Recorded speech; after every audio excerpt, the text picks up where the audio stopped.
se despertaram, dizendo: Senhor, salva-nos, que perecemos. E ele disse-lhes: Por que temeis, homens de pouca fé? Então levantou-se, repreendeu os ventos e o mar, e seguiu-se uma grande bonança. E aqueles homens se maravilharam, dizendo: Quem é este, que até os ventos e o mar lhe obedecem? Vamos recapitular um pouquinho da última aula, então, que foi com o pastor Francisco. Eu estava lá atrás, no discipulado. A gente fez um trocado na semana passada. Aqui, Jesus ele faz uma promessa para os seus discípulos. Ele vai falar, se nós formos ler em Marcos, o mesmo texto em Marcos, que vai estar em Marcos 4:35.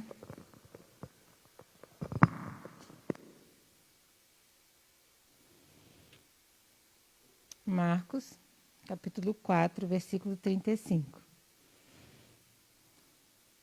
Marcos traz um pouco mais de detalhe nessa mesma passagem de Mateus. E ele vai falar: E naquele dia, sendo já tarde, disse-lhe: Passemos para o outro lado. Quando Jesus fala algo nas nossas vidas, assim como ele falou na vida dos discípulos, ele continua falando nas nossas vidas nos dias de hoje. Primeiro, nós devemos estar atentos àquilo que ele nos fala, porque ele é um Deus de detalhes. O nosso Deus é um Deus que olha para os detalhes. O pastor Francisco, na sexta-feira, contou um testemunho sobre uma pessoa que quis se passar por crente. E por que essa pessoa quis se passar por crente, por judeu? Ela quis se passar para dizer: olha, eu sou igual a você, vamos nos identificar, vamos seguir junto. E foi um detalhe que fez a diferença. Ele falou numa saudação no WhatsApp, ele mandou para o Francisco e falou: graças e paz. E o Francisco falou assim: nunca vi graças. Porque pode até imitar, mas nunca vai ser verdadeiro. Quando a gente trabalha no comércio e quer saber se uma nota é falsa ou verdadeira, a gente estuda as notas falsas, é isso? Não, a gente estuda a nota verdadeira. Eu pego uma nota de R$50 e vejo as marcas que ela tem, e depois, quando eu recebo uma nota de R$50, eu vou ver se tem as marcas verdadeiras. Não é isso? O nosso Deus é um Deus de detalhes, irmãos. E o inimigo pode até tentar nos enganar. Ele pode até vir cheio de astúcia. Mas o Espírito Santo nos faz discernir no detalhe. É no pequeno detalhe. E aqui Jesus tem um detalhe. Marcos vai registrar um detalhe dessa passagem. Quando Jesus fala para os seus discípulos: passemos para o outro lado. Irmão, se ele falou que vai passar, pode acontecer o que acontecer. Você vai chegar do outro lado. Porque nós somos eternos até que se cumpram todas as promessas que Deus fez nas nossas vidas. Amém? Você não vai morrer de véspera. Ah, mas o inimigo falou, irmão, ele é mentiroso, ele veio para matar, roubar e destruir. Ele quer destruir a tua família, roubar a tua fé e matar a tua esperança em Cristo. Então, não importa o que o inimigo falou, não importa o que o médico falou, porque a última palavra, ela ainda é do Senhor Jesus. E aqui, Jesus vai falar que vai passar para o outro lado, mas no meio do caminho acontece um imprevisto. O Mar da Galileia pode ser chamado também de Lago da Galileia, porque, na verdade, ele não é um mar, ele é um lago que fica 200 metros abaixo do nível do mar. Ele vai ter em torno de 14 por 21 quilômetros de extensão e largura, e ele é um lago. Porém, ele fica entre regiões montanhosas, onde tem a diferença de temperatura que formam grandes tempestades. Tempestades, muitas das vezes, repentinas, como a gente está vendo aqui na palavra do Senhor. Porque ali nesse barco, irmãos, vão ter os discípulos de Jesus. E quando nós estudarmos lá em Mateus 10, já está chegando, em nome de Jesus, até o final do ano a gente chega lá. A gente vai ver o chamado dos discípulos, porque muitos desses discípulos são pescadores, são homens que conhecem aquela região, que nasceram naquela região, que têm pais pescadores, que têm avós pescadores. Porém, vão ter ainda discípulos que são cobradores de impostos. Mas essa aula é lá na frente. Graças a Deus. E Jesus, esses discípulos vão estar no barco com Jesus. E talvez tem situações na nossa vida que, pelo teu estudo, pelo teu esforço, pelo teu conhecimento, pelo teu amigo, você ainda busca uma solução. Você busca uma solução seja com o pastor, fala, pastor, vamos lá orar, porque eu creio que Deus pode mudar a história. Seja um professor, você vai lá e fala, professor, me indica lá o meu currículo para eu conseguir aquela vaga que você falou.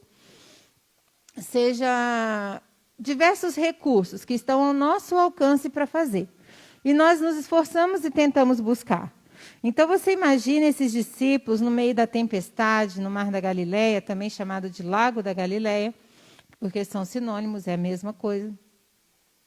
E como pescadores, tentando segurar aquele barco, tentando fazer com que chegue do outro lado. Mas chega uma hora, irmãos, na vida da gente que, graças a Deus, não temos mais recursos. E aí, nessa hora, o que a gente fala? Só Deus. E aí é hora de Deus agir, porque Ele não divide a sua glória com ninguém. Enquanto a gente ainda está indo na igreja e confiando no médico, indo na igreja e confiando no meu salário no final do mês, indo na igreja e confiando que o meu estudo vai fazer a diferença na minha vida, Deus deixa, vai lá, o teu estudo faz a diferença, o teu salário paga a tua conta. Vai, pode ir. Só que chega uma hora na nossa vida que a gente fala assim, só Deus. E aí o Senhor fala assim, obrigada por abrir a porta. Vou entrar, vou fazer, vou mudar a história, porque eu sou especialista nisso. E aqui os discípulos vão acordar Jesus. Aí tem uma passagem, irmãos, que eu fiquei meditando, porque Jesus, durante o dia, o que ele está fazendo? A gente vai ver na palavra do Senhor, o que ele está fazendo?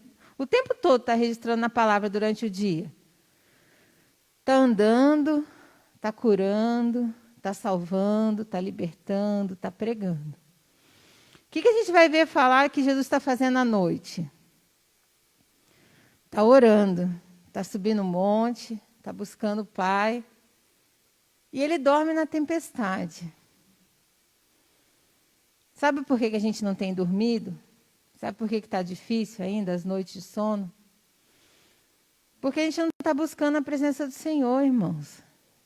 Porque o tempo que a gente tem que gastar para orar, a gente está reclamando. O tempo que a gente tem para orar, a gente está vendo o zap.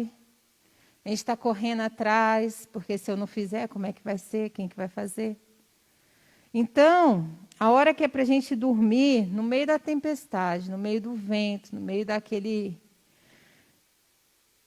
que alguns do nosso lado estão desesperados.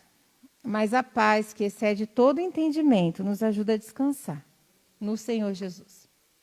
É naquela situação que alguém fala assim, mas como você consegue ficar calmo? Eu vou contar um testemunho. Uma vez o Francisco estava internado no centro médico. Eu estava trabalhando e tinha combinado com a minha mãe veio do Rio de Janeiro para ficar com ele, e durante o dia minha mãe ficava com o Francisco, à noite eu saía 5 da tarde do trabalho, ficava até 5 da manhã no hospital, tomava um banho e ia trabalhar. E nesse dia ele tinha que fazer um exame ali na Avenida Brasil, e o hospital que ia levar, o hospital que ia trazer, porque estava sob responsabilidade, era um paciente ainda internado. O exame se estendeu, eles foram no período da tarde. Quando chegou no período da tarde, minha mãe me ligou e falou, estamos saindo daqui agora. Eu falei, não, mãe, eu vou. Não dá tempo, são 4 horas. Eu saí às 5 do trabalho. Eu falei, então tá bom. Ela falou, mas até às 5 já voltou, falou que é rápido lá. Eu falei, tá bom.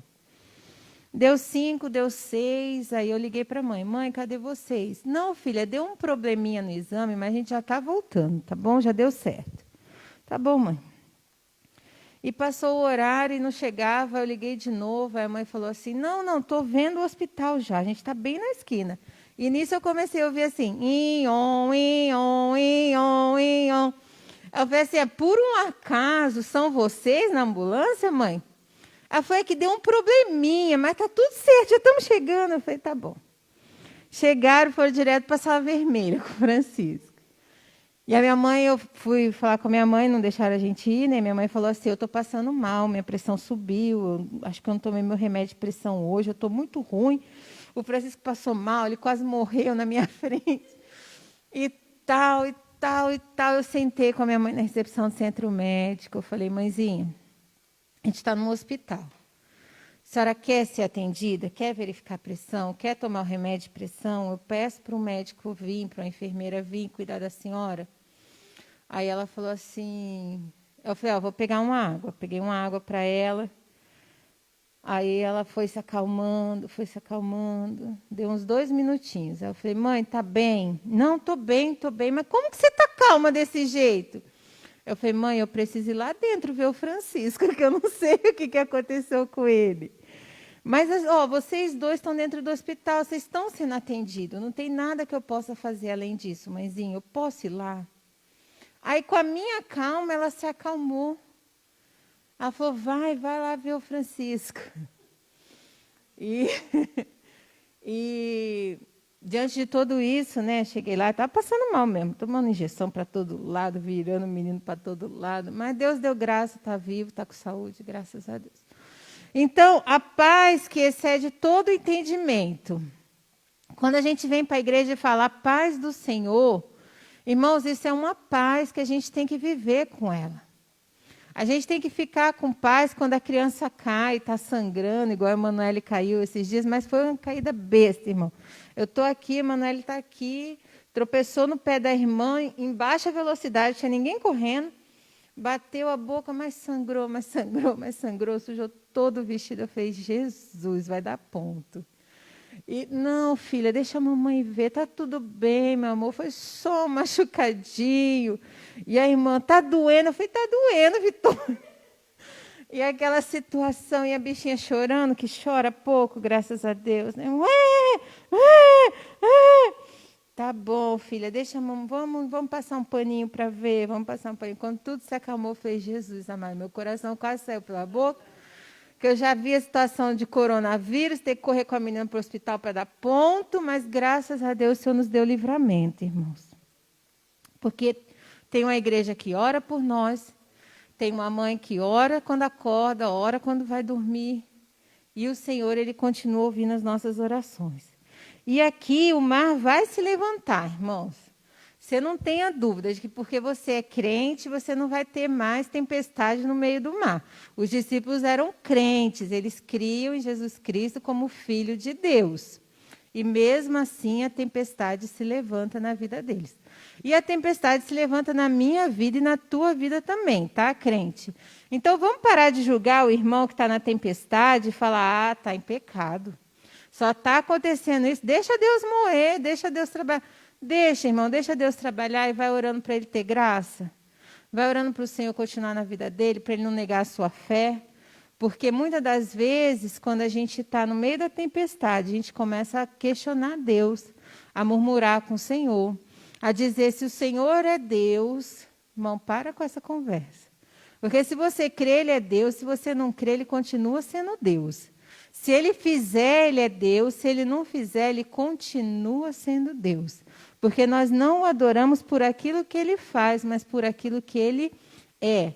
E Ele é o grande eu sou. Ele é o eu sou, a resposta bem presente na hora da angústia. Eu sou aquele que chega na hora certa. Eu sou aquele que pode fazer. Eu sou aquele que dá a última palavra nas nossas vidas. Amém? Quer falar, irmão? Quer falar? Está aqui o microfone. Pode falar?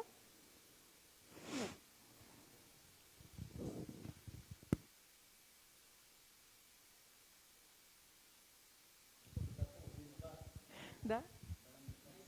Ah, é porque...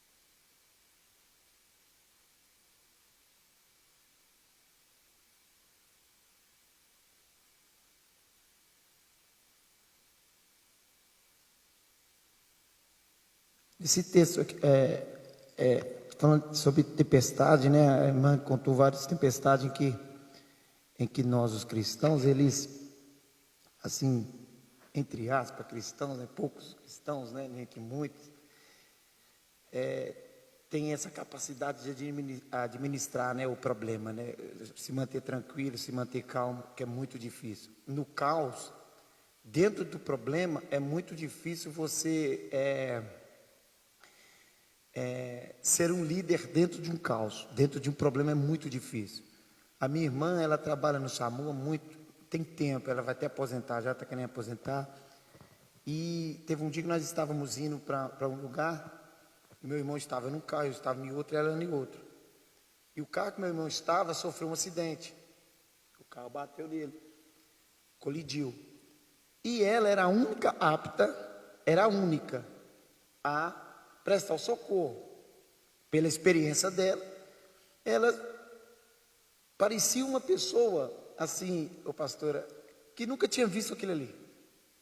E ela começou a desesperar. Eu virei para ela e falei, Cida, você é a única pessoa que não pode desesperar aqui no momento. Que você é profissional na área, então você não pode desesperar, porque estava um irmão dela lá. E ela me explicou algo depois, que quando, não sei se tem pessoas que trabalham na área da saúde aqui, trabalho, não é assim? Que quando tem um ente querido ali, um parente ali, eles não deixam a pessoa, não deixam, né? Por causa do emocional da pessoa. O meu irmão sofreu um acidente de moto, também meu outro irmão. Ela chegou, ela se perdeu, ela chegou, viu o meu irmão e falou, mas o que você está fazendo no chão, né? Perguntou. Meu irmão falou, sofreu um acidente. Aí logo o chefe dela perguntou, Cida, o que a vítima é sua?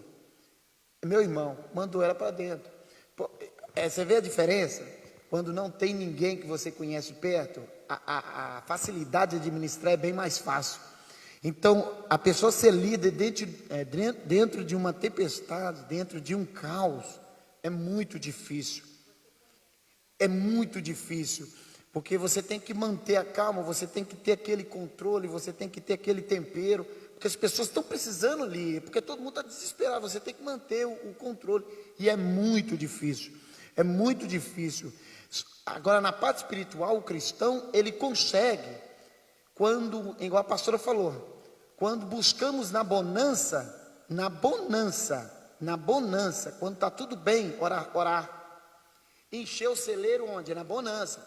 José enche o celeiro, na bonança, nos 7 anos de fome. Nota, o sonho de Faraó era a vaca magra engolindo as vacas gordas, ou seja, miséria, pobreza, né? Ia ter um caos, uma fome, uma escassez muito grande. O José transforma a situação. O que ele faz? Ele faz a gorda engolir a seca, as vacas magras. Então ele enche o celeiro na bonança, porque nas vacas magras eles vão procurar o Egito, e o celeiro tem que estar cheio.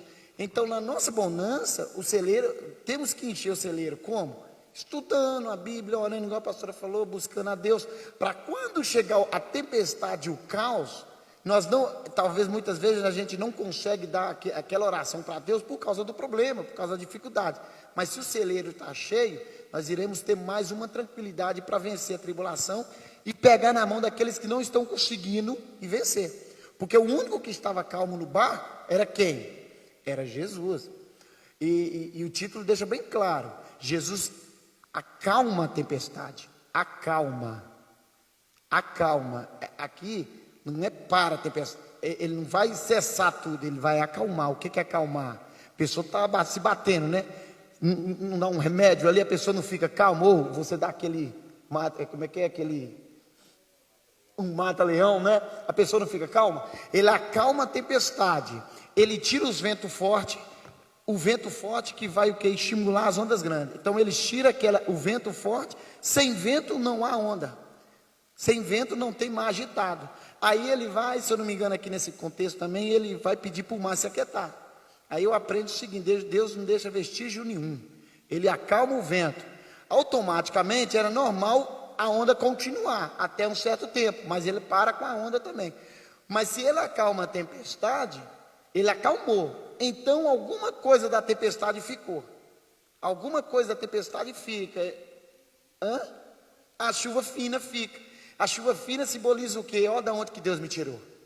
Eu estava para morrer, agora Ele está me levando em águas tranquilas. Então, Jesus acalma, Ele acalma a tempestade. Olha, vou acalmar, estou aqui no barco, fica tranquilo, ninguém morre. Então, o ser líder dentro de um caos, pastora, é isso que eu queria comentar, é muito difícil. Mas com a graça de Deus, podemos ser um líder sim no meio do problema e ser vitoriosos. E levarmos as pessoas a serem vitoriosas também. Imagina o cobrador de impostos olhando para o pescador, né? Falando, vai, faz, não foi assim que o irmão Dias falou com a irmã? Vamos, é você que vai resolver isso daqui, você que é o pescador, Jesus não é pescador, né? Então vamos lá, baixa a vela, levanta a vela, vira para o lado, vira para o outro, poupa, né? E tudo mais. E mesmo assim, irmãos, é o que o irmão Dias estava falando, né? No meio do caos, a gente permanecer crente, a gente permanecer firme. Como seres humanos é impossível. É impossível. Não é só na área de saúde, mas na área do direito também, né? A área do pastor. Toda vez que tem uma ação que envolve a família, ou uma pessoa muito próxima, não é indicado que um advogado advogue. Porque ele se perde. Pode ser o melhor advogado, ele se perde. Ele não sabe mais a lei, ele não sabe mais o recurso, ele não sabe mais o que falar. Então, assim, mexe muito com o nosso emocional. Mas, graças a Deus, que Jesus estava presente aqui nesse barco. E, no meio da tempestade, eles vão se lembrar do Mestre. Eles vão falar, bom, né, talvez o cobrador de impostos falou, esse pescador não está mais fazendo nada, né? Deixa eu chamar quem pode ajudar. E talvez ele tenha ido, né? Eu estou falando talvez que a Bíblia não fala. E o que a Bíblia não fala, não posso afirmar. Mas talvez ele tenha ido até lá e tenha falado, Jesus, levanta aí, você não está vendo, a gente vai morrer. E ainda vem dando bronca em Jesus, né? Ontem a minha filha mais velha queria o celular. E está uma benção celular, irmãos, por causa de quarentena. Elas nunca tiveram acesso a celular. E agora, na quarentena, já sabe baixar jogo. Eu falei, Jesus amado. E queria o celular, e eu vou segurando, administrando, né? E ela tirou a capinha do celular. E essa semana ela quebrou um outro celular sem querer. Isso foi acidente mesmo, não tinha bronca para dar, porque ela caiu e machucou até. E ela estava com o dela sem capinha. Aí eu falei, Vitória, vai achar a capinha que a mãe dá o celular na sua mão, porque você tirou a capinha, ele estava completo, ele estava certo para usar. Ela foi 2 minutinhos, né? A criança tem a paciência, tudo. Mãe, não achei. Aí eu falei, então, você não achou, a mãe não vai dar o celular. Eu quero o meu celular, que o pai disse para ela que o celular era dela, então, quero o meu celular. Eu falei, então, Vitória, a mãe dá quando você achar a capinha. Aí foi, brincou com a boneca, brincou, voltou. Aí ela estava com a bolsinha e bateu com a bolsinha em mim. Eu quero o meu celular, me dá o meu celular. Eu falei, peraí, criança, agora tu não está entendendo, né? E eu tentando fazer a janta. Eu falei, almoço, você não está entendendo. Quem que está errada na história? Sou eu ou é você? E por que você vem batendo em mim se você quer um favor? Deixa eu te ensinar, né? Você tem 5 anos, a mãe vai te ensinar. É assim, ó. Mamãe, me desculpa que eu tirei a capinha do lugar. A capinha estava aí, o celular estava completo. Mamãe, eu queria muito o celular. Por favor, você pode me emprestar o celular que eu vou ficar sentada no sofá e não vou levantar com o celular para ele não cair e quebrar? Aí ela olhou para mim e falou assim, tá bom, mamãe, eu entendi. Irmãos, ela repetiu a frase do mesmo jeitinho. Aí eu falei, tá vendo? Quando a gente está errado na situação, a gente não vem batendo vitória. A gente vem reconhecendo o nosso erro e pedindo desculpa e, por favor, tá certo, mamãe, por favor, me desculpa. Você me empresta o meu celular? Mas, irmãos, a gente dá risada, porque eu estou falando da situação da criança de 5 anos. Mas tem muito adulto que está errado em casa com a esposa, que está errado na situação com os filhos, porque, graças a Deus, somos seres humanos. E a Bíblia vai falar que nós erramos. A Bíblia ela não mente. Ela traz quando Davi peca, ela traz quando Sara duvida. A Bíblia ela não mente, irmãos. Ela não é um conto de fadas onde é final feliz para sempre.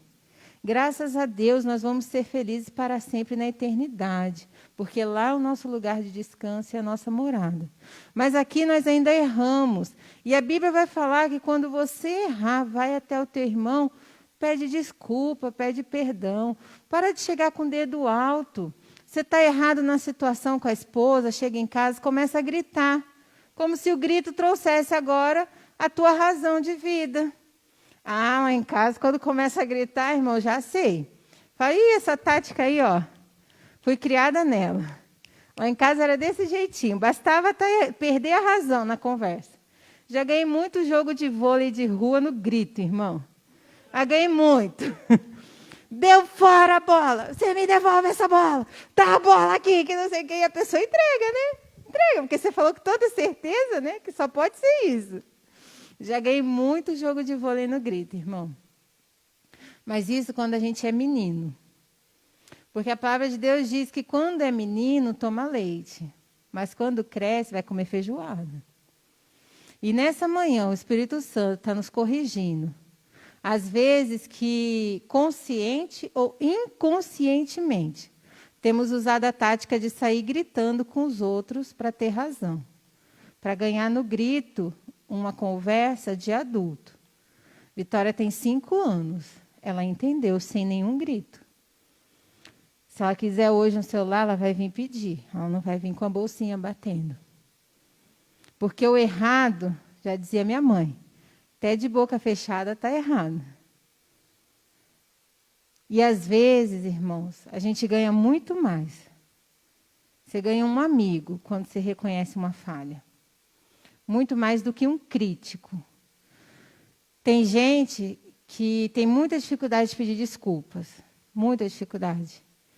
Às vezes pela criação, às vezes pela história de vida, pelos exemplos dentro de casa. Não consegue chegar perto do outro e falar, olha, perdão. E aquele que tem dificuldade de falar, ele tem dificuldade de perdoar. São as duas dificuldades que a pessoa carrega com ela. Não só de pedir perdão, mas quando você pede perdão, ela não entende que aquilo é sincero, que aquilo é verdadeiro, que aquilo é cura para ela também. A Vitória, de novo, tem 5 anos. Ela pode fazer o que for, irmãos. Ela chega e fala assim, perdão, perdão. Daqui a pouco está fazendo de novo, tem 5 anos, né? Mas eu vi um adulto que não conseguiu perdoar a Vitória de 5 anos. A gente fala, nossa, né? Agora imagina dentro de casa com um outro adulto. Vai guardando aquilo, irmão, vai vivendo daquilo, vai remoendo aquilo, vai sofrendo aquilo para o resto da vida. Para o resto da vida. Mas graças a Deus, que a sua palavra é água que limpa e que leva todas essas coisas embora. Porque a palavra de Deus vai dizer que conhecereis a verdade vos libertará. Aquele que nessa manhã está nos assistindo, seja pela internet, seja aqui conosco, que até hoje teve dificuldade de perdoar, que até hoje teve dificuldade de pedir perdão. Está começando a entender que isso foi um processo na sua vida, mas que isso também pode mudar se você deixar o Senhor agir. Ore sobre esse assunto, apresente ao Senhor, apresente aqueles com os quais você se magoou. Não pedindo que a mão do Senhor venha sobre ele, mas pedindo apenas que você consiga o perdoar. Que você consiga verdadeiramente liberar o perdão. Tem gente que, para fugir do perdão, vai falar, deixa para lá. Não quero saber dessa pessoa, não quero saber desse assunto. E vira um assunto proibido, uma pessoa proibida. Mas quando a gente perdoa, irmãos, você pode olhar no rosto da pessoa. Você vai se lembrar da situação. Mas aquilo não vai mais doer. Aquilo não vai mais trazer lágrima nos teus olhos, aquilo não vai mais trazer afastamento. Aquilo não vai ser mais impedimento para a comunhão. Amém? Versículo 26, e disse-lhe Jesus, por que temeis, homens de pouca fé? Então, levantando-se, repreendeu os ventos e o mar, e seguiu-se uma grande bonança. Vamos viver a bonança do Senhor depois da tempestade. Porque o choro pode durar uma noite, mas a alegria vem pela manhã. Irmão, você não vai viver chorando, você não vai morrer nesse choro, mas a alegria do Senhor vai entrar nas nossas vidas. Depois que Deus deu todo o livramento ao Francisco, uma vez eu estava contando o testemunho a um médico, amigo nosso, conhecido nosso, que sentava com o Francisco, mas não dei o nome da pessoa. E contei todo o testemunho. Teve 3 paradas cardíacas, 3 paradas respiratórias, 3 convulsões.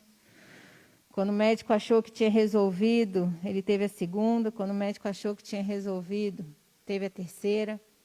O médico conhecido que estava atendendo ele falava, Kiko, você não vai morrer na minha mão. Na minha mão, não. E não tinha médico que não conhecesse ele para trocar. E foi uma luta, mas Deus deu vitória, graças a Deus. E eu contando para esse médico, falava o nome dos médicos que tinha atendido tudo, ele ficava assim, quem é o paciente? Eu falei, você conhece? Ele falou, não, me fala quem é o paciente. E eles conheciam como Kiko na época, né? E eu falei, é o Kiko, quando acabei tudo. Ele falou, contando história para mim, Luciana. Imagina, o Kiko fala, o Kiko anda, o Kiko não tem uma sequela. Eu falei, então, porque Deus é maravilhoso, né? Aí ele falou assim, não, eu como médico não tenho como dizer que ele não ia ter sequela. Para mim, você contando essa pessoa, é uma pessoa que está entrevada numa cadeira. Aí eu falei, então, para o senhor ver, né? Depois ele foi perguntar para o Francisco se era verdade, né? E viu que era. E seguiu-se uma grande bonança, irmãos. Graças a Deus, o Senhor curou verdadeiramente o Francisco, deu um sonho. Depois disso, ele teve outras crises. Ficou internado em diferentes hospitais, mas uma vez minha mãe sonhou com ele internado, nessa troca de turno meu com ela. Ela foi para casa e tinha sido nesse dia, que tinha sido muito tumultuado, né, a vinda aqui na Brasil, tudo. E minha mãe sonhou que vinha um homem de branco do lado da cama e falava assim para ela... O Luiz, porque é Kiko, Luiz, Francisco, é a mesma pessoa. O Luiz está curado. E a minha mãe falava assim, o quê? Aí falava assim, não se preocupe, que o Luiz está curado. E naquele dia ele recebeu alta e Deus é um Deus de contraprova, né? Porque quando a gente faz o teste do Covid, às vezes o médico fica com dúvida, né? Aí ele vai falar o quê? Vamos fazer uma contraprova. Vamos fazer de novo. Ou então, quando a gente faz uma conta de matemática, né, a gente faz 2 mais 3, 5. Aí você quer fazer a conta reversa, né? 5 menos 3, 2, né? Para ver se chega, para ver se a conta fechou certo. E Deus deu 2 contraprovas do Francisco. Uma foi quando ele tinha que entregar o comércio para o irmão dele, e ele gostava muito de trabalhar no comércio, que era nesse hospital. E foi um livramento que Deus deu, porque estava na hora mesmo, e a porta que Deus abre, ninguém fecha, mas a porta que Deus fecha, ninguém abre. E às vezes a gente quer esticar a porta que Deus abriu e o tempo já se cessou, e a gente quer insistir naquilo, né? E eu falo que eu sofro porque eu tenho a visão um pouquinho antes do Francisco, então eu quero que ele faça as coisas, eu quero falar. E ele ainda não chegou naquele entendimento, ainda não chegou naquele momento. E eu comecei a entender que quando Deus me dá e ele ainda não entender, irmão, é só orar. Vai orar. E ali eu orei 30 dias, jejuei 30 dias para que ele pudesse sair daquele comércio. Porque eu tinha certeza, irmãos, da obra que Deus tinha na vida do meu marido. Ele não era pastor, mas a gente trabalhava de domingo a domingo. E revezava. Quando um estava trabalhando, o outro estava em casa. Ou seja, não se via. Eu falava que era um hotel. A gente entrava, tomava banho, dormia, levantava, tomava banho e ia trabalhar. Ou estudar, né? Na época a gente estava estudando os dois. Então, eu comecei a orar, jejuei, o Senhor me deu graça de jejuar 30 dias, mas só faça isso se o Senhor mandar, irmão, porque eu já tentei fazer depois disso, não consigo não. Só quando Jesus manda mesmo. E o meu jejum era assim, eu não deixo ele passar mal, porque ele tinha passado mal. Não deixa eu olhar para trás e falar por que eu fiz isso. E não deixa eu me desviar dos teus caminhos. Era meu jejum 30 dias. Porque era a nossa fonte única, era a nossa fonte de renda. Na época eu trabalhava, mas ganhava bem pouco, mas trabalhava, graças a Deus. E eu sabia que estava na hora dele sair do comércio. Ele já tinha se formado no direito, mas ainda vendia coxinha. E graças a Deus, irmão, não vou diminuir a coxinha de ninguém aqui, tá bom? E na época, ele falava assim para mim, Luciana, eu trabalho em comércio desde os 9 anos de idade. Se eu não vender coxinha, a gente vai passar fome, até porque até outro dia a gente não conseguia pagar as contas. E eu falava para ele, meu filho, você pode vender pipoca. Se o senhor estiver com você, você vai ser o maior pipoqueiro do mundo. Não se preocupe. E foi um trabalhar de Deus na nossa vida. E quando ele saiu, eu tinha muito receio que ele passasse mal de emoção, de deixar o comércio e tudo mais. E foi assim, irmão, suave, como se não tivesse acontecido nada. Eu falei, graças a Deus. Isso foi em 2010, em 2011, o irmão dele veio a falecer, o irmão mais chegado, né? O irmão mais velho, que era referência para toda a família, de 8 irmãos. E eu falei, Jesus, esse homem vai passar mal agora, vai me dar trabalho. E orando pela família, pela perda, né? Uma pessoa muito querida nossa. E orando pelo Francisco, para não ficar mal. E ali foi a contraprova, irmãos, de que Deus curou o Francisco. Tanto é que agora no Covid, quem tem problema respiratório, quem tem problema cardíaco, é grupo de risco. Ele falou assim, eu não sou grupo de risco. Deus já me curou há muito tempo, Luciana. Eu falei, amém, glória a Deus, vai trabalhar, vai pregar, segue as recomendações, usa máscara, lava as mãos, afasta das pessoas, não abraça. Mas vai seguindo aí. Porque a gente tem que viver pela fé. O justo viverá pela fé. Mas nós somos racionais. Apresenteis a Deus o vosso culto racional. Então, irmãos, a bonança ela vai chegar. E nós vamos continuar crente na bonança. Porque o que eu sempre prego aqui é mais fácil ser crente na escassez do que na bonança. É mais fácil ser crente na tempestade do que no vento calmo. Porque o vento calmo traz conforto. E o conforto de assistir pelo celular em casa, enquanto eu faço o almoço, é muito bom. Né? Agora, acordar um pouquinho mais cedo, porque eu tenho que tomar banho, porque eu tenho que pegar o carro, porque eu tenho que ir para a igreja, já não é tão confortável assim. Isso, irmãos, eu trago os exemplos simples, mas eu levo para os exemplos lá do alto, né? Ser crente, quando a gente está sem salário, pegando cesta básica na igreja, está mais fácil, porque eu preciso ir para a igreja, porque senão o pastor não vai me dar minha cesta básica. E quando eu vou para a igreja, eu alimento a minha alma, eu ouço a palavra, eu louvo, eu tenho testemunha, minha fé é acrescentada. Eu estou igual uma esponjinha, disposta a absorver tudo o que está sendo falado na igreja. Aí Deus abre as portas, traz um emprego, traz uma promoção, passam-se os anos. Agora eu que estava precisando de emprego, começo a contratar a gente para trabalhar comigo. Começo a contratar a gente para trabalhar na minha empresa. Começo a contratar a gente para vender o meu produto. E agora eu começo a não ter tempo de ir para a igreja. Começo a não ter tempo de ir para a escola dominical, não ter tempo. Estou cansada, trabalhei a semana toda. Como é que eu vou para a escola dominical? Não. Vou dormir um pouquinho mais tarde, Deus conhece. Verdadeiramente, irmãos, Deus conhece. E aqueles homens se maravilharam, dizendo, quem é este que até o vento e o mar lhe obedecem? Quem que estava com Jesus ali, irmãos? Quem que está fazendo essa pergunta? Os discípulos. Os discípulos estão perguntando, quem é este que até o vento e o mar lhe obedece? Eles ainda não tinham entendido que Jesus era o Filho do Criador. Que Jesus, que por Ele, para Ele, foram feitas todas as coisas. Que pela sua palavra, Ele estava lá na criação, Ele estava lá na tempestade, e Ele está aqui hoje, em nome de Jesus.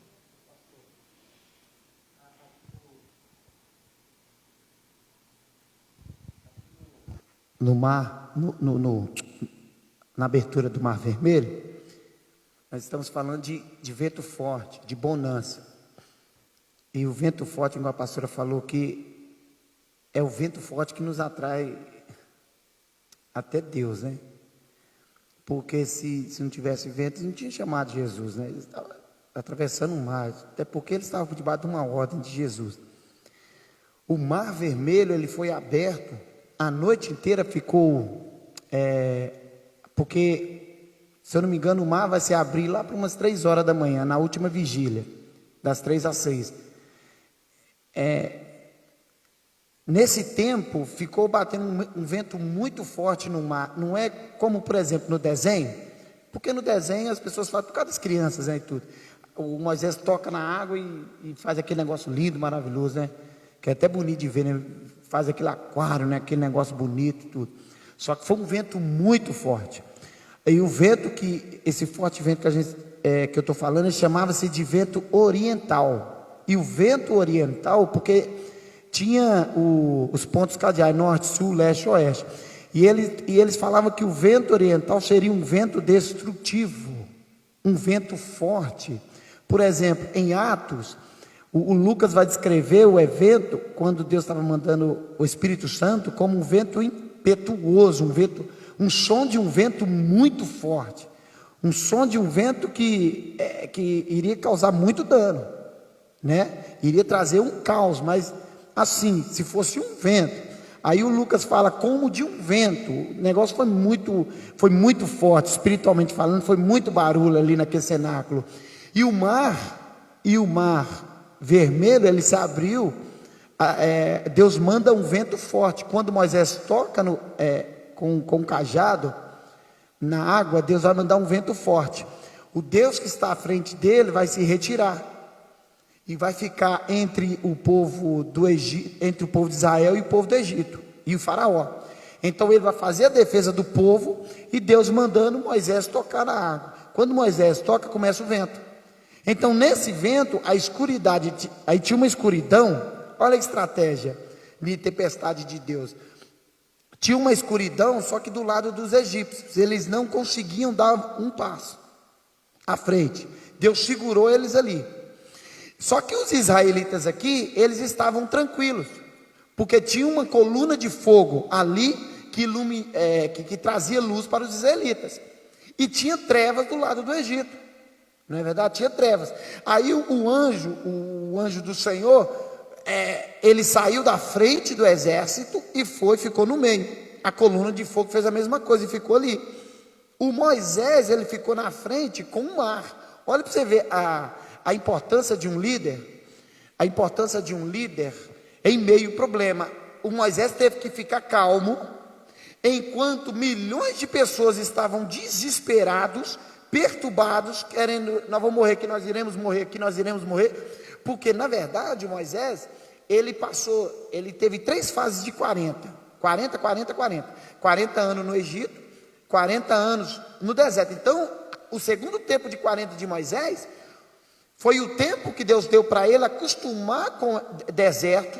No deserto Deus deu família para ele, no deserto ele casou, no deserto ele teve filho, no deserto ele teve sogro, parente e tudo. Então tudo foi no deserto. No Egito ele tinha dinheiro, ele tinha tudo, mas não tinha nada ali. Então no deserto ele conquistou tudo. E nesses 40 anos Deus foi tirando de Moisés tudo que ele tinha do Egito. Então eu acredito, aquilo que o povo teve quando chegou no mar, para falar assim, agora eu vou morrer, essa vontade de retornar, Moisés também teve no seu segundo ano de 40 no deserto, porque Deus estava ensinando para ele. A Bíblia não relata, mas Moisés cresceu dentro de um palácio. Quem não vai ter saudade de um palácio, irmão? Quem não vai ter saudade de uma pessoa chegando com a bandeja e oferecendo, ô meu senhor, quer o que? Um pavê? Você quer um pavê? Mas não é para ver, é para comer. Você quer um pavê? Ô meu senhor, você toca o sininho, a pessoa vem, é comodidade demais. Então o Moisés teve, porque no deserto ele não tinha nada, ele tinha que sobreviver, ele tinha que cuidar de ovelhas, ele tinha que cair dentro do sistema, do ambiente em que Deus iria conduzi-lo. Então assim, quando Moisés ele vence esse ano de 40, funila na sarça, quando Deus aparece para ele e manda ele ir. Deus convence Moisés, para Moisés convencer os anciãos, para os anciãos e Moisés convencer o povo, aí depois eles irem a Faraó. É tudo processo. Aí teve o processo da saída do Egito. E dentro do mar, e Moisés ficou quieto, porque o Moisés já tinha tido uma experiência com Deus, na sarça e tudo, mas dentro de Moisés ele estava gritando. Olha a diferença, ao líder, ele está com problema, é igual o pastor está olhando para mim assim, aí você fala, pastor não tem problema nenhum, né? A pastora não tem problema, está tranquilo, a pastora, é igual a pastora e o pastor Francisco, ele fica olhando assim, parece, não, eles não tem problema, cara, eles não tem problema, eles não tem dificuldade, não é?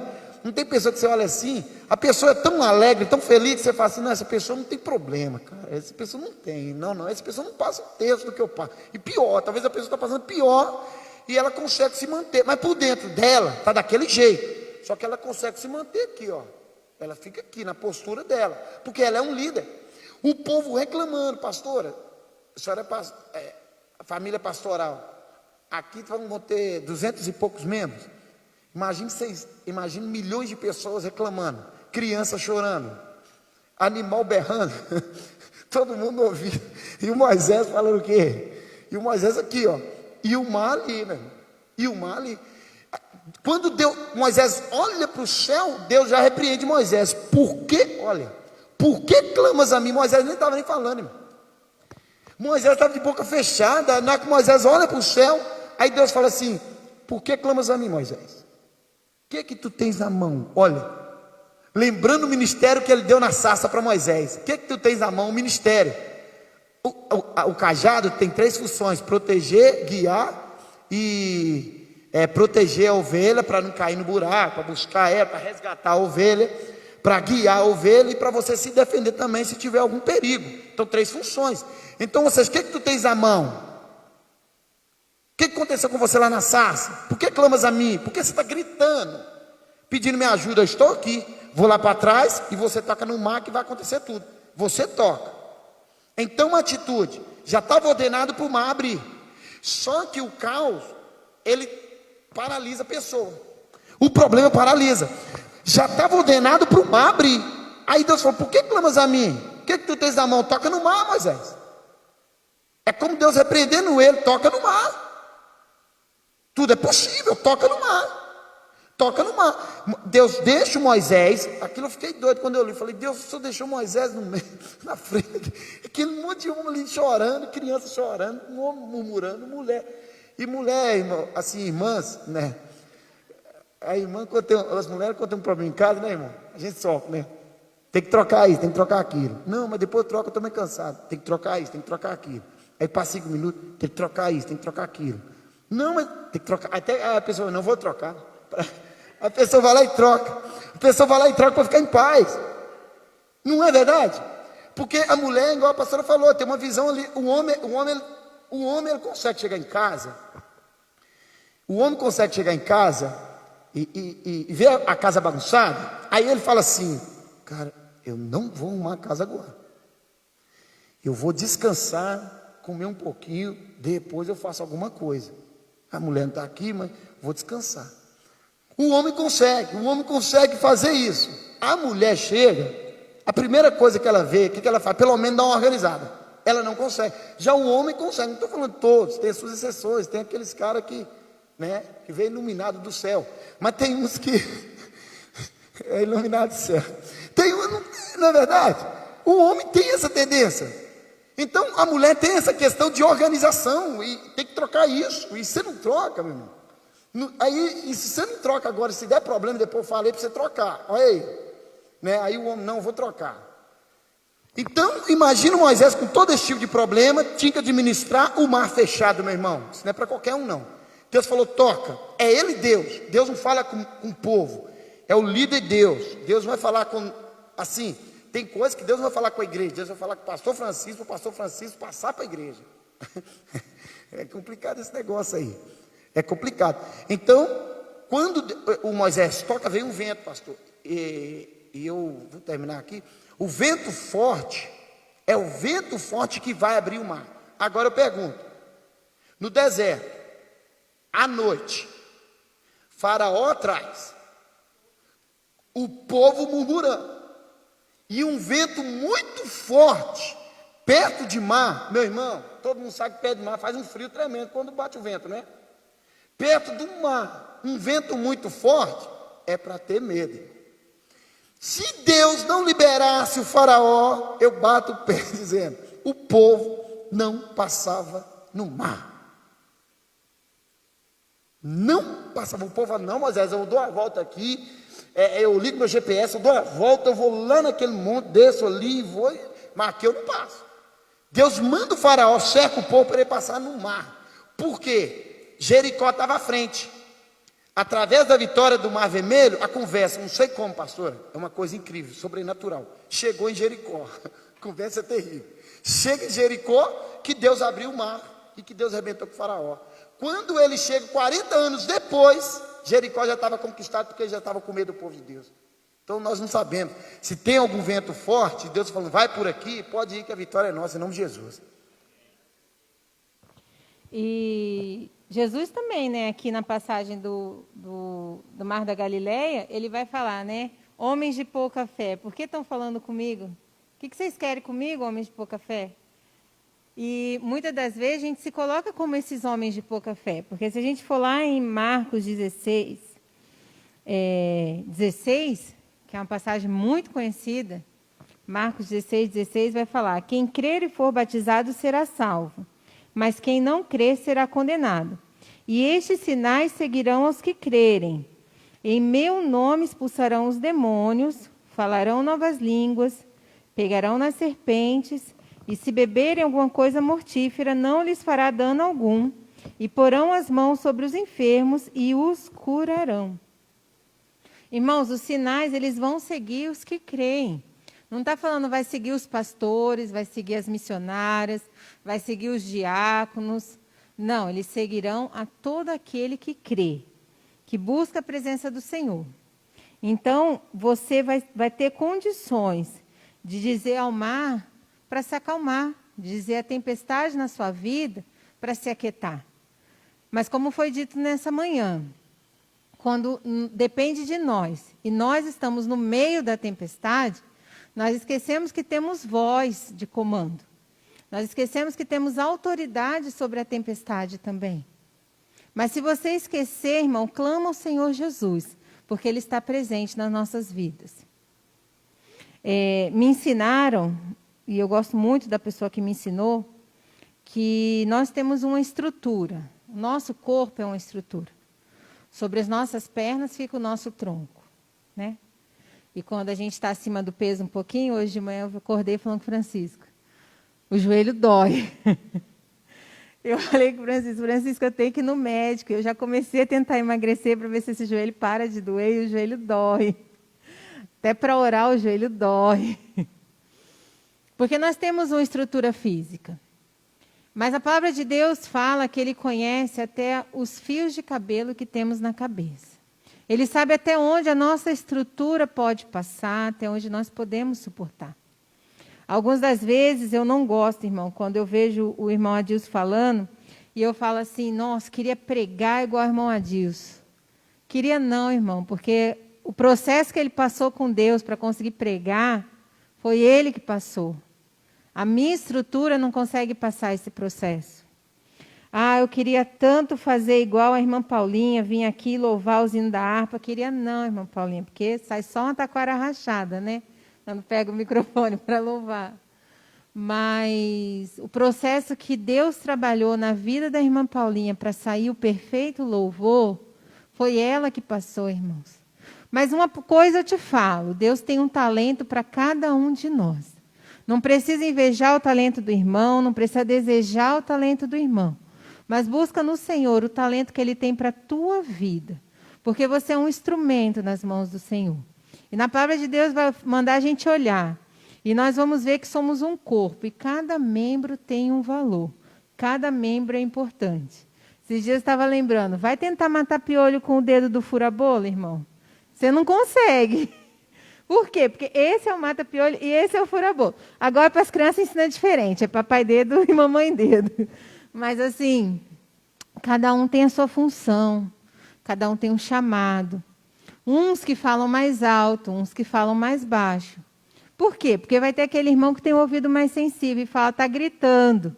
E vai ter o outro que fala, está manso, agora eu vou aprender. E o Senhor é um Deus de detalhes. E aqueles homens ficaram se perguntando, quem é esse que até o vento e o mar lhe obedecem? Agora eu convidar os irmãos nesse mesmo capítulo a ler o versículo 29. A gente vai pular o 28, mas já volta. Porque os discípulos são aqueles que andam com Jesus, são aqueles que veem o milagre, são aqueles que viram a tempestade se acalmar, mas eles ainda não sabem com quem eles estão andando. Eles ainda não sabem quem é este. Porém, o versículo 29 vai falar, eis que clamaram dizendo, que temos nós contigo, Jesus, Filho de Deus. O inimigo, ele sabe quem é Deus, quem é Jesus, mas os discípulos que andam com Jesus ainda não sabiam quem era o Filho de Deus. Às vezes, na nossa vida, nós andamos lado a lado com Jesus, mas nós ainda nos surpreendemos com Jesus. Nós ainda não sabemos quem é que está conosco. Nós ainda não sabemos que Ele é o Todo-Poderoso. Nós ainda não entendemos que Ele é o Príncipe da Paz, o Pai da eternidade. Maravilhoso, conselheiro. Aí a gente vai pedir conselho para quem não está firmado na rocha, para quem está com a casa na areia. Irmão, se eu construir uma casa na areia, você vier perguntar para mim como que constrói casa, eu vou te ensinar a construir aonde? Na areia. Não tem outra palavra para você. Porque nós somos aquilo que nós vivemos. Se eu tentar te ensinar a construir uma casa na rocha, vai ser teoria e não prática. Vai dar certo? Provavelmente eu vou esquecer um detalhe. Porque eu só sei a teoria. E quando a gente coloca em prática, tem aquele pulinho do gato que ninguém falou. Não é assim? Oh, Jesus maravilhoso. Vamos entrar na aula então, irmãos. Foi só relembrando a aula passada. Vamos entrar na nossa aula agora. Mateus 8, do 28 ao 34. Pedi para um irmão ler para a gente. Mateus 8, vai ler direto, tá? Do 28 ao 34.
Eu vou ler novamente, só para quem está em casa poder acompanhar, tá? Mateus 8, 28. E tendo chegado ao outro lado, a província dos Gergesenos, saíram-lhe ao encontro 2 endemoniados, vindo dos sepulcros. Tão ferozes eram que ninguém podia passar por aquele caminho. E eis que clamaram, dizendo, que temos nós contigo, Jesus, Filho de Deus? Vieste aqui atormentar-nos antes do tempo? E andava pastando diante deles uma manada de muitos porcos, e os demônios rogaram-lhe, dizendo, se nos expulsa, permite-nos que entremos naquela manada de porcos. E ele lhes disse, ide. E saindo eles, se introduziram na manada dos porcos, e eis que toda aquela manada de porcos se precipitou no mar por um despenhadeiro e morreram nas águas. E os porqueiros fugiram, e chegando à cidade, divulgaram todas aquelas coisas e o que acontecera aos endemoniados. E eis que toda aquela cidade saiu ao encontro de Jesus, e vendo-o, rogaram-lhe que se retirasse dos seus termos. Irmãos, essa mesma passagem vai ser registrada por Marcos, no capítulo 5, no versículos de 1 ao 20. Então, o que eu vou trazer para os irmãos, se não estiver escrito em Mateus, vai estar escrito em Marcos também, tá bom? Porque às vezes vocês vão falar assim, mas não está escrito isso, está inventando. Não, está lá em Marcos. Irmãos, eu fico imaginando aqui, porque que a gente voltou um pouquinho na aula passada, né? Jesus está pregando no meio do povo, e ele vai falar, olha, vamos lá para o outro lado agora. Só que onde Jesus está, ele está no meio dos judeus, com os discípulos judeus. Jesus, judeu. E ele vai falar, olha, vamos passar para o outro lado. E o outro lado é uma terra onde judeu não pisa, onde judeu não passa. Porque é uma terra onde se cria porcos, que porcos naquele momento ainda eram considerados animais impuros. Judeus não têm contato com o que é impuro. Crente fica dentro da igreja, se chegar um irmão não crente, tem que sentar lá atrás. É assim, irmãos? Não, graças a Deus. Porque Jesus ele vai vir para quebrar os estigmas, ele vai vir para quebrar a religiosidade. Ele vai vir para falar, olha, isso tudo que vocês fazem é costume, mas o que eu faço é salvar a vida. E vida para mim tem valor, não importa quem é, não importa onde está. Essa coisa de que vamos ficar brigando por cargo dentro da igreja, vamos ficar discutindo, né, porque eu não faço parte da equipe de louvor, porque o pastor não me dá oportunidade para louvar. Irmão, oportunidade para louvar você tem todo dia, inclusive no culto, quando você chega e apresenta o seu louvor a Deus. Porque se ele é para Deus, Deus está recebendo. Agora, se ele é para o irmão não recebeu, porque você não pegou o microfone ainda. Mas graças a Deus que Jesus ele não vai olhar aonde esse homem está. Só que quando ele decide passar, ele tem um propósito. E os discípulos ainda não conhecem esse propósito. E os discípulos se atemorizam no meio do caminho. E essa tempestade, eu vou te falar que ela foi mais espiritual do que física. Porque o inimigo, ele sabe o que está chegando perto dele. Ele já sabe quem está chegando. E ele vai tentar fazer de tudo para atrapalhar a minha vitória e a tua vitória. Ele vai tentar fazer de tudo para que você não alcance a sua coroa. Porque foi dito aqui na sexta-feira, guarda o que tens para que ninguém tome a tua coroa. E o que é que você tem? Combati o bom combate, acabei a carreira e guardei a fé. O que nós temos que guardar para que ninguém tome a nossa coroa é a nossa fé em Cristo Jesus. E aqui os discípulos ainda não entenderam por que eles tinham que passar para o outro lado. Qual era o objetivo de passar para o outro lado? Agora você imagina um grupo de discípulos, entre eles pescadores, entre eles não pescador, que está atravessando o mar, pega uma grande tempestade. Alguém aqui já teve um quase acidente de carro? Um quase acidente, eu também já tive.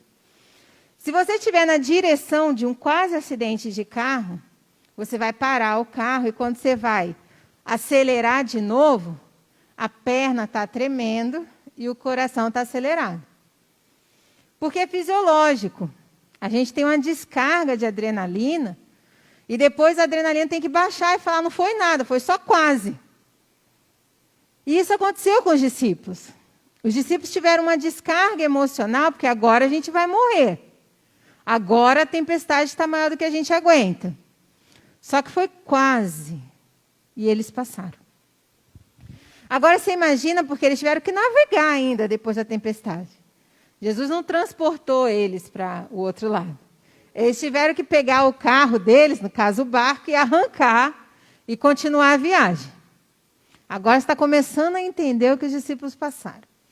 Aí eles chegam do outro lado e eles estão ainda guardando o barco, né? Estão falando terra firme. Graças a Deus.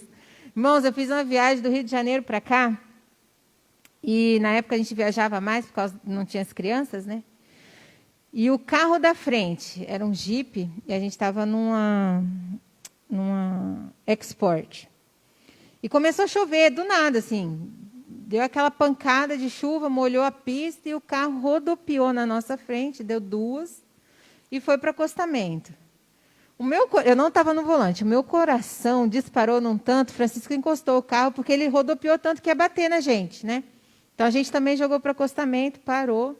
A tempestade continuou, mais fraca, e a gente tinha que sair com o carro e seguir a viagem. Viagem de 6 horas. Quando cheguei em casa, graças a Deus chegamos. Você dobra o joelho e ora mais, né? Agradece mais pela viagem. Os discípulos não foi diferente. Chegaram, terra firme. Vamos comer alguma coisa, vamos descansar um pouco aqui. E agora? Agora vai sair ao seu encontro. Sai ao encontro, Mateus vai falar 2, Marcos vai falar 1, endemoniado. Porque Marcos é mais detalhista, então ele vai pegar um deles e vai detalhar mais, enquanto Mateus vai falar que saíram os 2, mas não detalha muito a história. Saem 2 endemoniados ao seu encontro. Ah, tudo bem, né? Tem gente que, como aqui na igreja, vem, assiste o culto normal, e no final do culto é manifestada aquela presença demoníaca. Foi assim que aconteceu, irmãos? É assim que está registrado na Bíblia? Não. Está falando que sai ao seu encontro 2 endemoniados. E Marcos vai falar que eles eram tão fortes, que um deles era tão forte, que nem correntes e prisões conseguia prendê-lo. Mais para frente na Bíblia também a gente vai ler que ele andava nu, morava nos sepulcros e estava afastado da cidade. Agora você imagina, irmãos, a cena, você encostando o barco, agradecendo a Deus que está em terra firme, e sai ao seu encontro, endemoniado, mais forte, que nem prisões conseguiam prender, pelado, ferido, porque ele tem feridas pelo corpo que ele mesmo fez, e vai para o encontro dos discípulos. Sabe aquela hora que a gente fala assim, passei na prova, agora vai vir a bonança? Aí você tem uma contraprova. Alguém já passou por essa situação, irmãos? Se a gente ler lá em Jó, enquanto um dos seus servos trazia uma notícia, o outro chegava com a notícia pior. O meu irmão, que é muito brincalhão, ele fala assim para mim, agora o videogame começou a jogar sério na nossa vida. Agora foi para o último nível. Agora aumentou a velocidade, foi para a 5ª marcha do carro. E aqui esses discípulos vão ter, o demônio ele vai se encontrar com Jesus. Jesus não vai sair correndo deles, Jesus não vai sair gritando. Irmão, vigia. Demônio não é surdo. Demônio não é surdo. Gritar não é sinal de autoridade. Tem gente que na hora de expulsar um demônio faz mais gritaria do que outra coisa qualquer. É autoridade, irmão. É autoridade. Marcos 16:16. Quem crê, aqueles que crerem em meu nome expulsarão demônios. Ah, então eu creio, vou lá e vou expulsar. O demônio sabe quem você é, sabe onde você vive, o que você faz.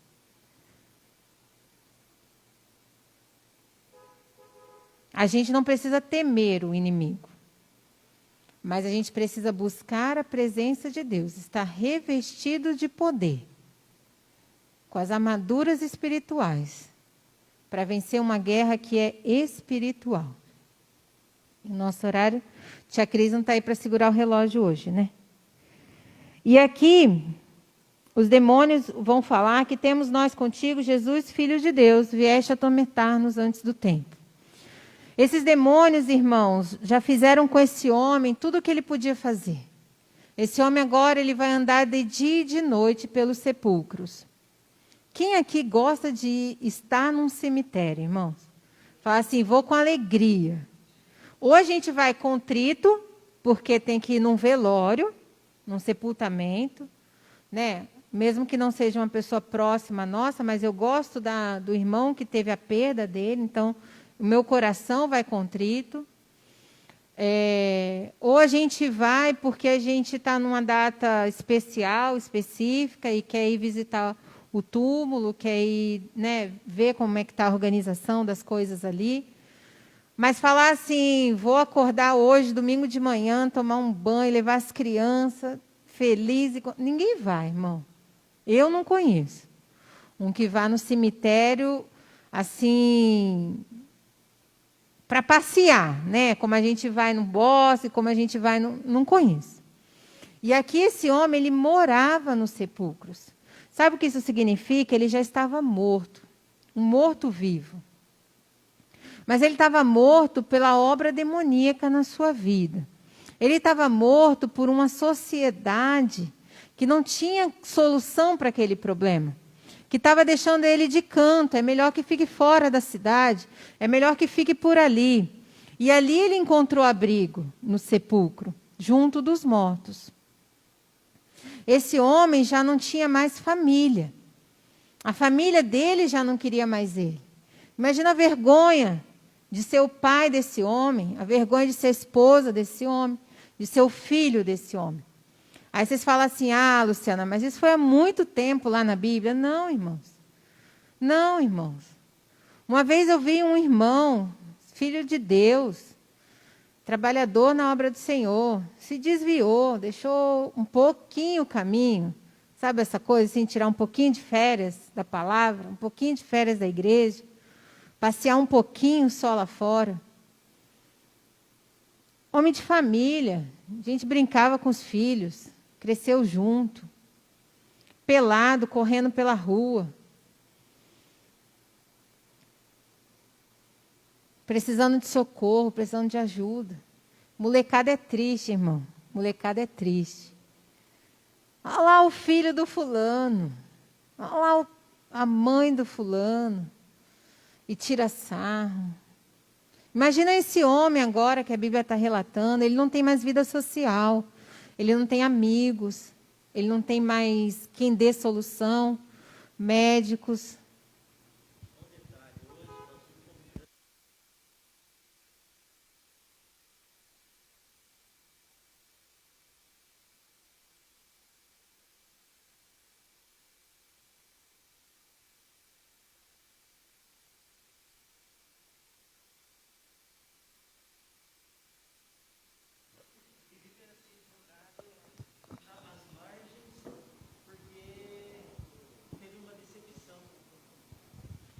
Mas Jesus, ele vai atravessar o mar da Galileia por esse homem. Jesus vai falar, para mim tem um valor.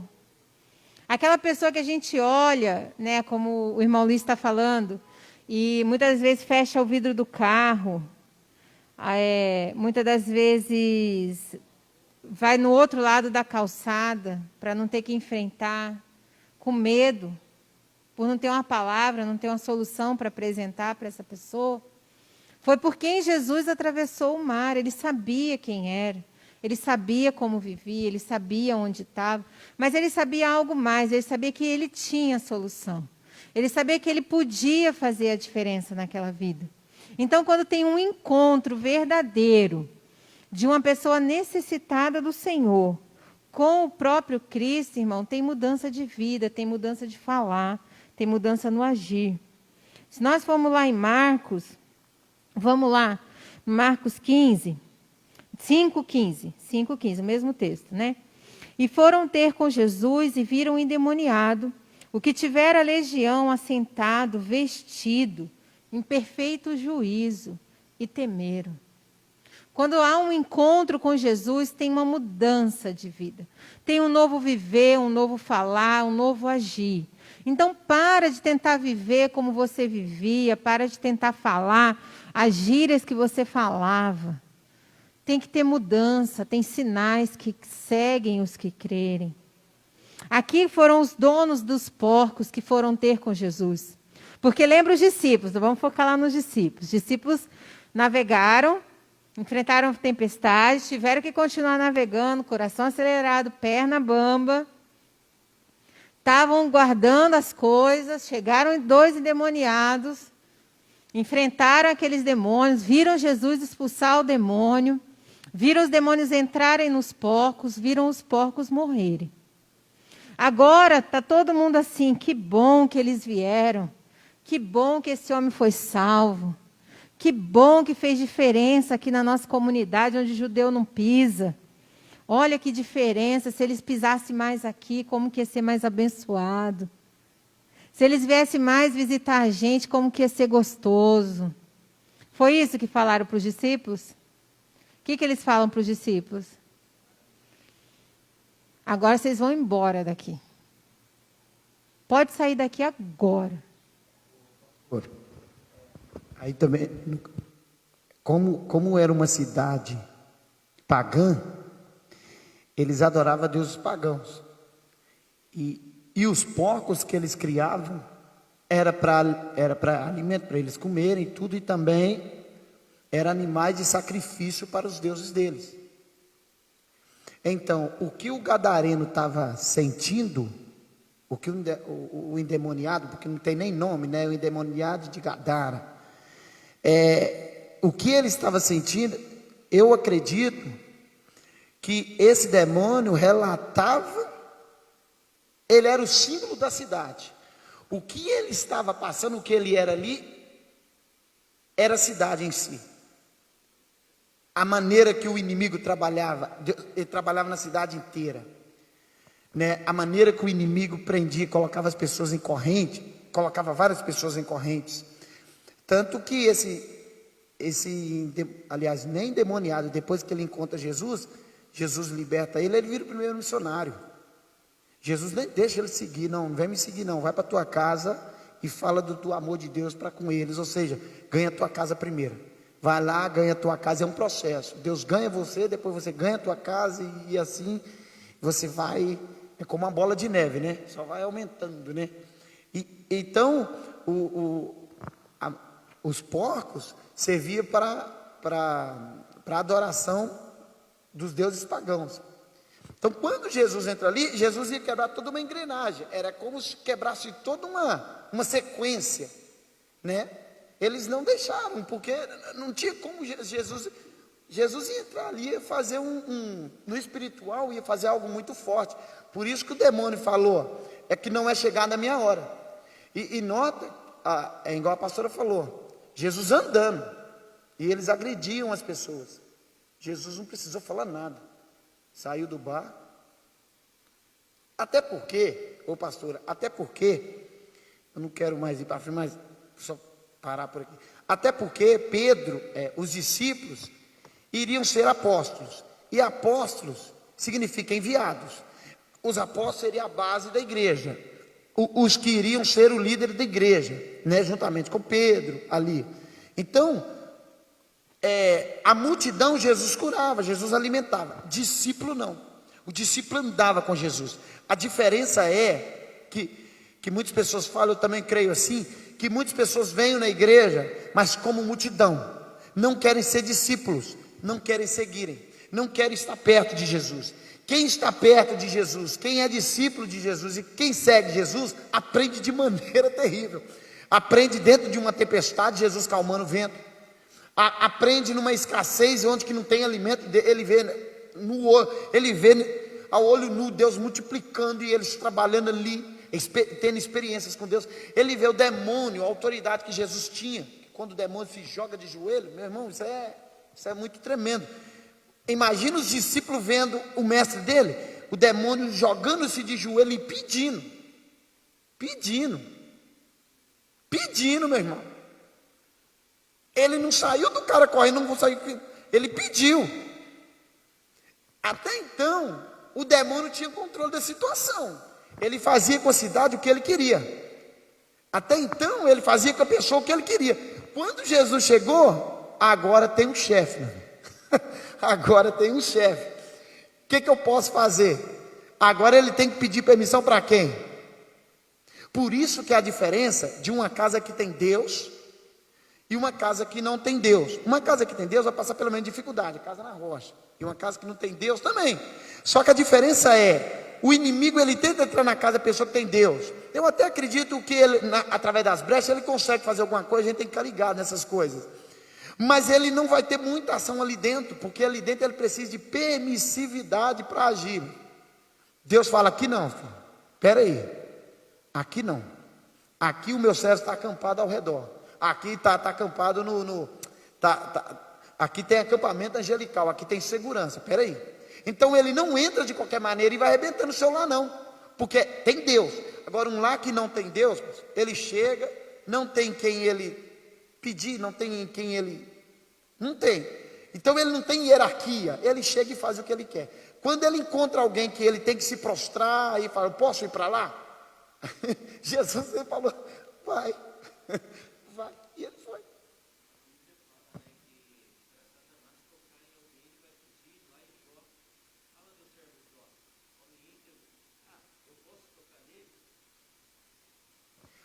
Aí no caso do Jó, que o senhor citou, foi muito bom. O caso do Jó, ele foi porque ele não conseguiu tocar no Jó. Ele já tentava tocar no Jó há muito tempo. O Jó desviava de que mal? O mal que ele colocava. Por que o Jó, quando Deus joga na cara dele, ele é sincero? Por quê? Porque ele viu na prática que Jó era um homem sincero. Aí Deus falou, ele é temente, não é? Ele falou, ele é temente. Ele é íntegro? Integridade. Então, em todos os pontos que Deus falou com ele, ele atacou todos os pontos em Jó. Só que Jó não deu vazão para ele. Quando Jó não deu vazão para ele, continuou a prosperidade. Aí ele foi em Deus. O Senhor está segurando Jó. Deus não é eu, é a fé que ele tem em mim.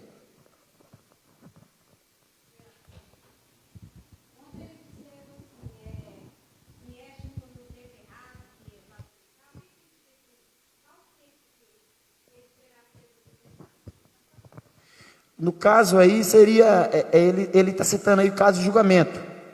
Não tem Filipenses quando, eu não vou lembrar agora o versículo, Filipenses capítulo 2, que o Paulo vai falar que todos os joelhos, todos os olhos verás, todos os joelhos se dobrarão perante o nome que Deus deu para Jesus. Então vai ter um tempo em que esses demônios serão julgados. Foi aí no caso que ele falou, ainda não é nossa hora. Para a irmã ter ideia da questão que o demônio, ele não sabe o momento, mas ele tem é como se fosse assim, ele sabe mais ou menos, ele tem o sinal, então ele sabe assim, não é o tempo ainda, então eu tenho um tempo para me destruir, aí ele vai arrebentando. Mas aí no caso, quando Jesus encontra com ele fala de juízo. Jesus não veio trazer o juízo nessa aqui, Jesus veio morrer para a humanidade, criar um vínculo com Deus, para que a humanidade, através do livre-arbítrio, aceitasse Jesus e voltasse a ter vínculo com Deus. Aí começaria um processo, um ciclo, para que o homem pudesse voltar no que ele era lá em Adão. Você lembra? Do Adão falar com Deus, normal. É esse ciclo. Jesus começa na cruz do Calvário, morre, começa o ciclo. Ele restaura a ponte e começa o ciclo. Então, quando ele fala de julgamento, ele já está falando de julgamento mesmo, de juízo final. Porque eles vão ser lançados, condenados mesmo, porque eles já estão condenados, né?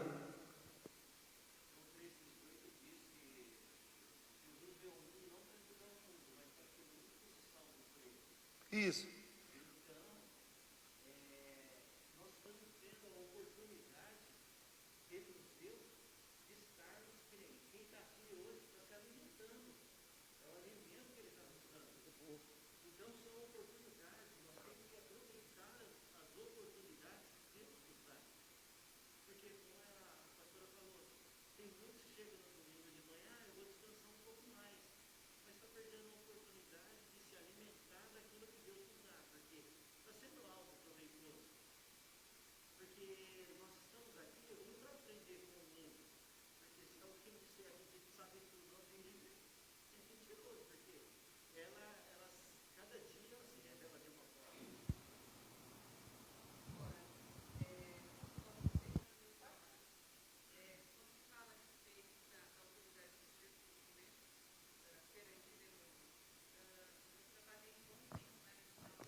Tá muito gostoso, irmão. Só que ninguém segurou o relógio para a gente, né? Então a gente vai precisar fazer uma pausa, colocar uma vírgula na escola dominical. E no próximo domingo a gente continua a partir desse texto. Nós fomos até o 34, né? Eis que toda aquela cidade saiu ao encontro de Jesus, e vendo rogar-lhe que se retirasse seus termos.